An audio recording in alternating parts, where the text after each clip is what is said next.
안녕하세요. 남스타입니다. 경제적 자유를 위해 오늘도 열심히 공부도 하고 발품도 팔고 하시는 많은 분들이 결국 원하는 건 부자가 되고 싶다 아닐까요? 빌딩 투자를 하려는 것도 결국 돈 벌려고 하는 거니까. 인생에 돈이 전부는 아니라지만 굉장히 큰 부분을 차지한다는 건 팩트인 것 같습니다. 부자가 되려면 부자를 따라하라. 오늘은 하나금융연구소에서 매년 발표하는 이 웰스 보고서를 보면서 코로나 시국에 부자들은 과연 자산 포트폴리오를 어떻게 구성했고 어떻게 대응했는지 보겠습니다. 그리고 떠오르는 신흥 부자, 영리치들은 어떤 생각들을 가지고 있는지도 볼게요. 해당 보고서에서는 49세 기준으로 이하면 영리치, 50세 이상이면 올드리치로 구분을 했습니다. 부자의 기준, 금융자산 10억 원 이상으로 설정을 했는데 사실 요즘은 이보다 부자의 기준이 조금 더 높아진 것 같아요.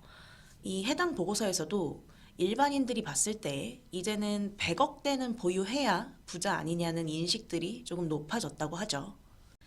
사실 요즘 강남 30평대 아파트 한 채가 3, 40억씩 하니까 이제 사람들이 10억 원 가진 사람을 부자라고 생각 안 한다는 거죠. 한 자릿수 더 붙여서 100억은 있어야 부자구나 하는 시대가 온 것 같습니다. 네, 10억이든 100억이든 누군가의 소중한 자산이죠. 저도 천만장자가 되기 위해서 더 열심히 살아야겠네요.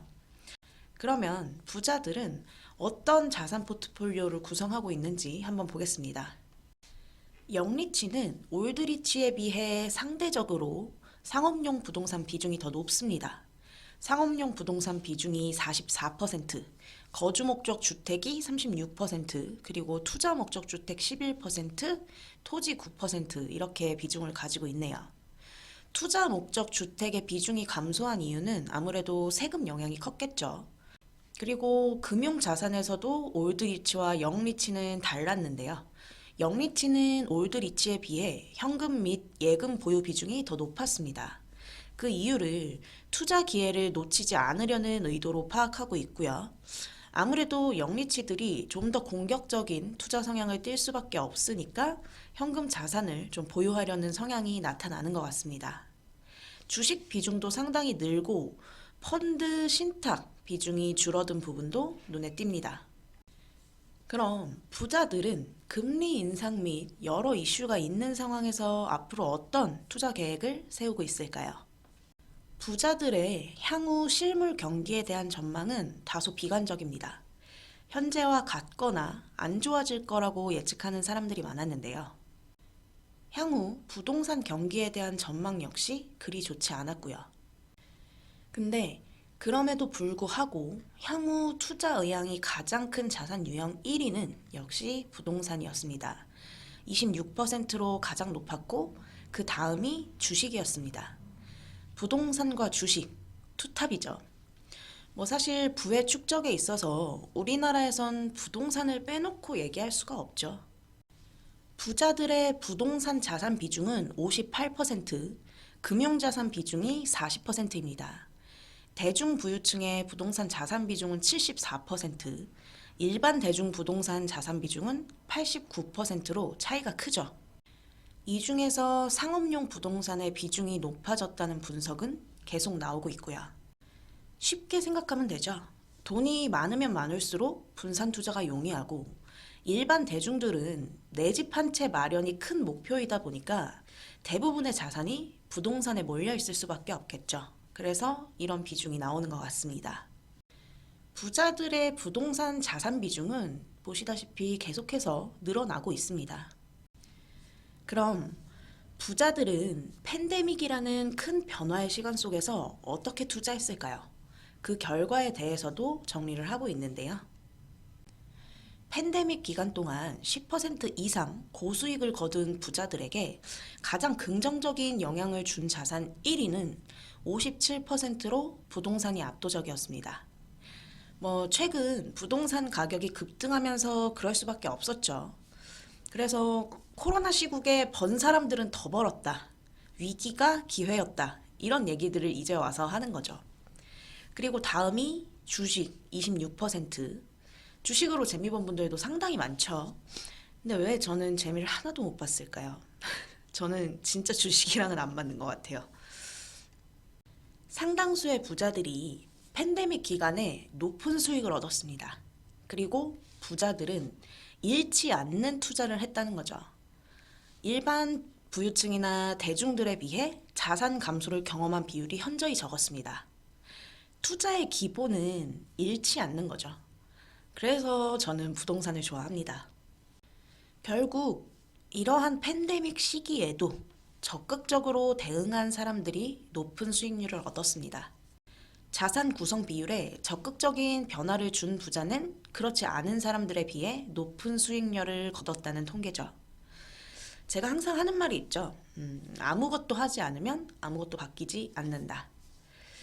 부자들도 끊임없이 변화하고 행동하고 포트폴리오를 고민합니다. 부자가 되려면 당연히 이러한 노력들이 더 수반되어야겠죠.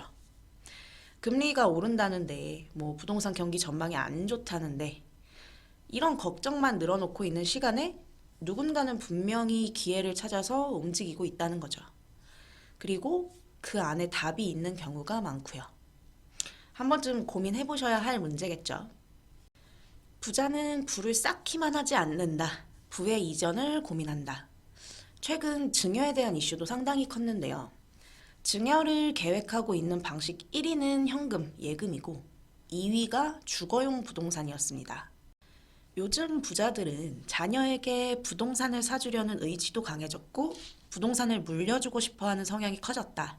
향후 자산 가격이 더 상승하면 증여세 부담이 더 커지리라고 생각해서 요즘은 자녀 이름으로 부동산을 사주고 싶어 한다. 부동산은 반드시 증여해야 하는 추세로 가는 것 같다. 그리고 증여하기로 일단 마음을 먹은 사람은 증여세를 아까워하지 않는다. 나중에 내는 것보다 자산 가격이 더 오르기 전에 오히려 지금 지불하는 게 낫다고 판단한다. 당분간 대출 규제가 지속되고 금리가 상승할 것으로 예상되기 때문에 부자의 상당수는 매도보다는 증여를 더욱 선호할 것으로 보인다 라고 보고서에서는 예측하고 있습니다. 이런 부분들도 투자하실 때 좀 염두를 해두시는 게 좋겠죠. 그리고 또 보고서에 강남 부자, 강북 부자를 비교한 내용도 있습니다. 강남 부자든 강북 부자든 부동산 자산 비중이 가장 높은 건 동일하네요. 우리나라에서 부동산을 빼놓고 부자가 되긴 어려운 게 현실이죠. 시간 나실 때 이런 부분들도 재미삼아 한번 읽어보시면 좋을 것 같고요. 이제 영리치에 대해서 좀 알아봐야겠죠. 저도 정말 영리치가 되고 싶은 1인으로서 그들은 어떻게 부자가 됐고 어떤 계획들을 세우고 있는지 배워봐야겠습니다. 영리치들의 총 자산은 66억 원, 부동산과 금융자산 비율이 6대 4 정도로 나타나고 있고 강남 3구에 밀집 거주하고 있습니다. 회사원 전문직 종사자가 절반인데 그 중에서 상속이나 증여받은 영리치들이 가장 탑 오브 부자네요. 근로소득보다 부의 대물림이 부자를 부자로 만드는데 가장 큰 영향을 끼치겠죠. 내 아이에게 가난을 대물림하지 않기 위해서라도 정말 무언가 투자는 끊임없이 해야 하지 않나라는 생각이 듭니다. 영리치들도 역시 부동산과 주식 투자를 선호하네요. 영리치와 올드리치의 부동산 투자 방식을 비교해보면 영리치가 올드리치보다 1인 평균 보유주택수가 약간 더 많았고 주거 목적 주택을 제외하면 영리치는 상업용 부동산, 올드리치는 토지를 선호하는 것으로 분석됐습니다.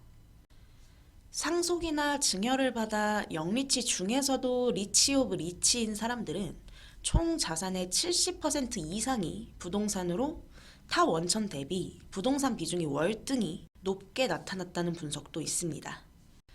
그리고 영리치들의 직업군을 보면 회사원이 30%로 가장 많고 전문직, 자영업자, 임원 등으로 나타났습니다. 가장 낮은 비중의 직업이 공무원이었죠. 회사원이 30%로 가장 많은 것만 봐도 영리치라는 꿈이 허황된 꿈은 아니라는 생각을 합니다. 부의 축적을 시작할 수 있게 해줄 시드머니와 정보 그리고 행동력이 수반된다면 누구나 꿈꿔볼 수 있는 거라고 생각해요. 누군가는 막연하게 부럽다, 다음 생엔 하고 있다면 누군가는 나도 할 수 있다 이런 마음가짐으로 작은 실천이라도 실행을 하고 있는 그 차이 아닐까요? 영리치들의 지난해 수익률에 가장 긍정적인 영향을 미친 것은 역시 부동산이었고요.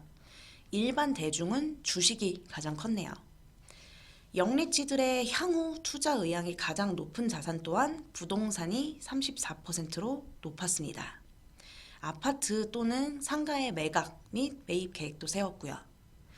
그리고 또 다른 게 일반 대중은 가상자산 투자 의향이 높았는데 영리치들은 그렇게 높지 않았습니다. 시드머니의 차이도 있겠지만 부자들은 결국 부동산이 안전자산이고 돈이 된다는 걸 너무 잘 알고 있는 거죠. 몸소 경험했으니까. 좀 더 확실한 안정적인 투자처를 부자들도 선호하고 있습니다. 결국 부자들의 자산 포트폴리오에서 가장 큰 비중을 차지하고 있는 건 부동산과 주식입니다. 돈이 많은 부자들일수록 부동산 자산 비중도 높았고요. 그리고 팬데믹을 겪은 이후 현 시점에도 부자들은 향후 부동산 투자를 계속할 거고 계획을 세우고 있다는 것. 또한 그들도 한 곳에만 투자하지 않고 자산을 분산해서 포트폴리오를 구성하고 있다는 것. 이 정도로 정리할 수 있겠네요. 위기를 기회로 바꾸는 건 나한테 달려있지 않나 생각도 하게 됩니다.